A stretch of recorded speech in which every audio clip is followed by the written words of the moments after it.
Pas mal le pitrin de la mine qu'on a entendu là. C'est parfait, ça nous a mis en joie avec Marie. Ça vous a mis en joie. Ah oui. Alors, les films ont été réalisés par Laurent Tuel, qu'on connaît bien. Il a réalisé Jean-Philippe avec Johnny Hallyday, La Grande Boucle avec Clovis Cornillac. Alors, le sous-titre de la série, c'est « Ils ont eu tort de la prendre pour une potiche ». Car, justement, regardez, ça vous rappelle des souvenirs, hein, c'est les postes de nos grands-mères, c'est les postes de notre enfance. La rue Cognac-Ger, regardez la tenue, on retrouve tous les détails vestimentaires, rien n'a été oublié. C'est vraiment très fidèle à l'époque dans laquelle moi j'ai débuté.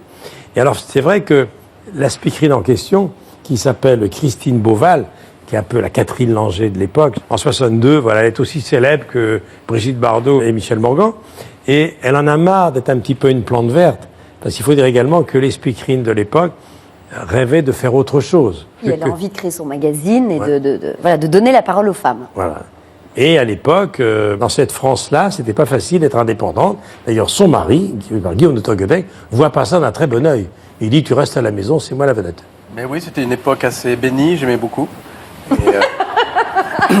on ne peut plus rien dire sur ces sujets-là maintenant, c'est très difficile. Mais c'est intéressant parce que ça se passe en 62, donc il y a l'OAS, la guerre d'Algérie derrière. Ouais. Et il faut savoir quand même que les femmes auront le droit de travailler sans demander l'autorisation de leur mari en 65. Oui. Et auront leur compte en banque et leur chéquier sans demander l'autorisation de leur mari en 65 aussi.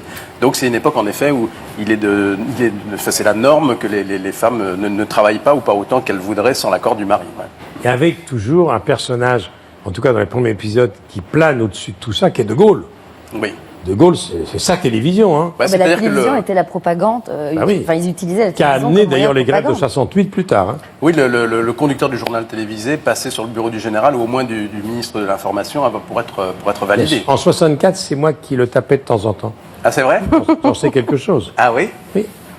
Monsieur Fitoussi, l'excellent acteur qui est dans la série avec vous, Grégory, il joue le rôle du ministre de l'Information, qui a existé, et il venait surveiller ça de près. Alors, il y a aussi un personnage très important, qui est joué par Jean-Yves Châtelet, qui est le patron, et qui déteste son patron de l'information, parce que vous êtes dans la série le chouchou du général. Oui, parce que mon personnage a œuvré dans la résistance aux côtés du général de Gaulle, et donc il a une forme de remerciement après la guerre. Il est nommé, il a un poste très important, alors que Darnay, qui est magnifiquement joué par Jean-Yves, jalouse ce personnage, et le mien aimerait bien prendre sa place, évidemment, quoi.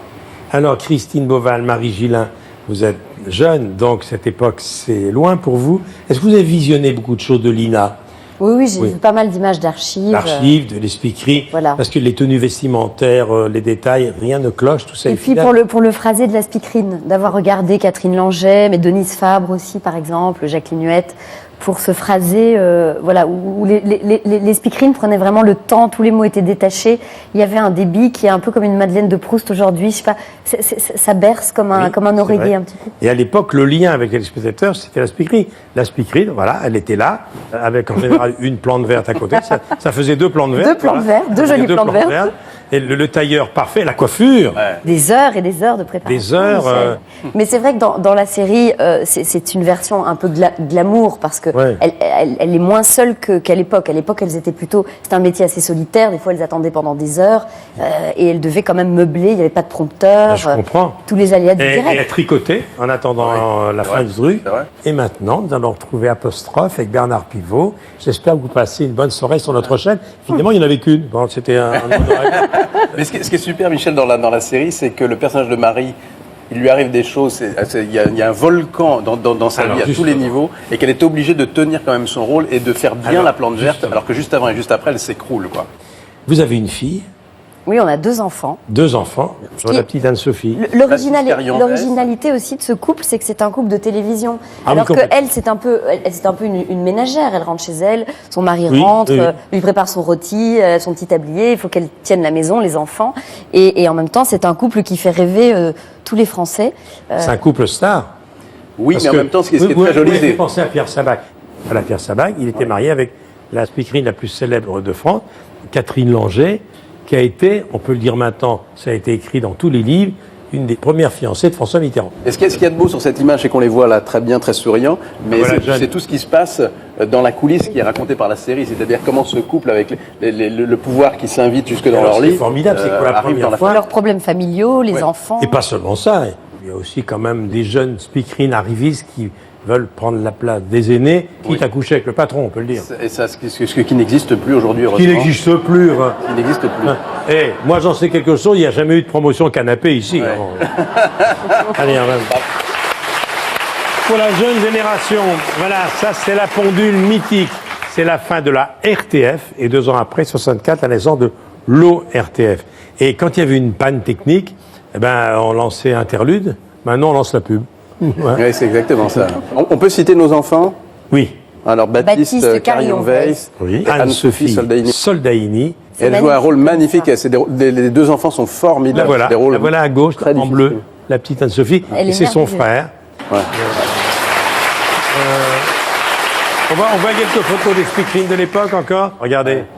En 50. C'est pas beau quand même, c'est merveilleux. Oui, Moi, et alors- moi, je voudrais qu'elles reviennent les speakerines aujourd'hui. Mais Ça oui. me manque, moi ça me manque. Ben oui, Et ce serait puis bien les alors. speakerines, elles font un peu partie de l'ancien monde. Oui. On voit on les appelait les femmes troncs. Oui. Elles n'avaient aucune possibilité, elles n'avaient pas de sex appeal. C'était un peu les femmes parfaites, à l'image un peu des ménagères qui regardaient. Il fallait que ça soit un miroir qui correspondait parfaitement. Rassurant. À un moment donné, cette femme, elle a 40 ans, et elle a envie d'autre chose. C'est un peu les prémices du journalisme aussi. Oui, vous êtes belge. Oui. Il y avait des speakerines en Belgique. Il y avait des speakerines en Belgique, et apparemment, il y a toujours des speakerines en Belgique. Oui, comme ça. Oui. Voilà. Ce serait bien de remettre les speakerines. Moi j'adorerais, moi. On il va faut le créer une faire. association Mais oui, tous les bien deux, on sûr. va prendre le Thalys et Oui. on va aller Voilà. soutenir les speakerines belges speakerines pour les mettre à la belges. télé française. Merci, on les applaudit tous les deux. Merci beaucoup. Merci.